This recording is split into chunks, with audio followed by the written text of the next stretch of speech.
What is going on, guys? My name is Ben. How are you guys doing today? What I have for you today in this video is I want to talk to you guys about T-Mobile's most recent fine that they got for $17.5 million from the FCC. What happened was T-Mobile had some outages recently, and it actually is involved with the 911 architecture. So for T-Mobile customers that wanted to call 911 at the time for any emergencies, like in case something happened or if they're in trouble and they needed assistance and needed to call 911, they weren't able to because the outages were not resolved. Therefore, that part of the network was shut down, and T-Mobile has a big fine coming at them, and they gotta pay it. And basically, T-Mobile did not notify the 911 call center that they were having outages, so therefore, basically, they kind of like broke the law a little bit by not making the 911 call centers aware. I read this from an article, which link will be in the description below, and apparently that's actually a rule. If any carrier has an outage that involves the 911 call center, they need to let those people know. So that way, in case if something happened, then they'll be able to reach the person in a way. I'm not 100% sure how this works, but all I know was that T-Mobile did miss a step, and by missing that one step, is going to cost them millions of dollars, $17.5 million. So that's insane.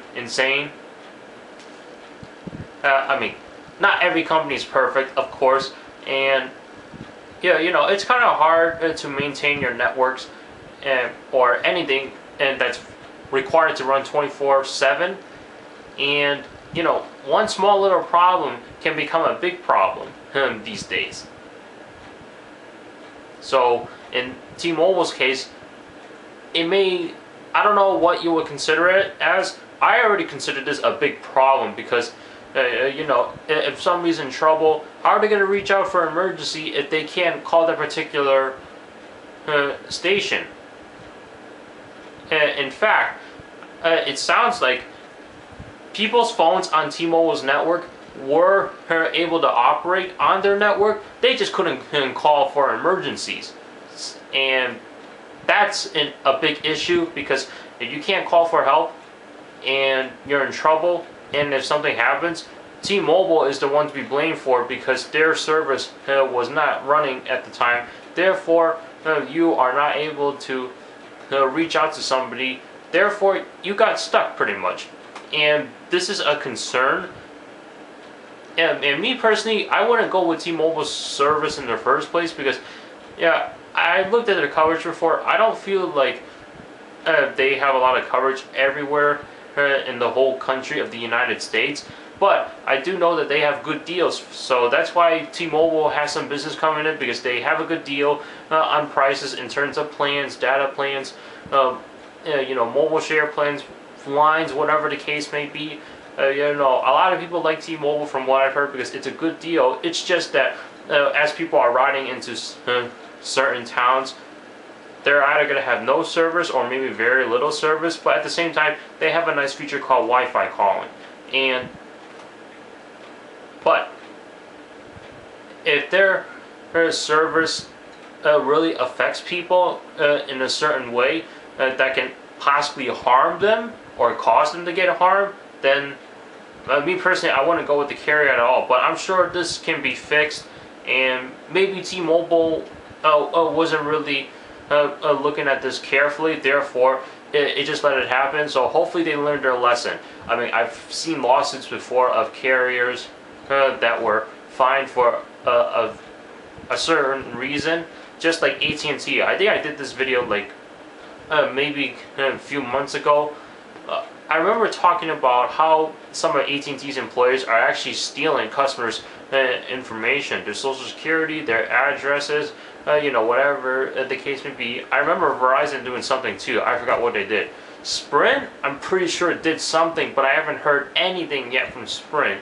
And T-Mobile, I've seen it a couple of times. So basically, not every carrier is great out there, but you guys have to make sure that your own data is safe, and whatever you're out in the public, make sure you're safe as well. I mean, it sounds like people were in a bad area and they started to get themselves into trouble. Therefore, they wanted to call 911, but they couldn't. So basically, you just try to avoid certain areas. I mean, if you don't have to call 911, don't, because if you are calling them, then you have a very good reason why, and you're not prank calling them.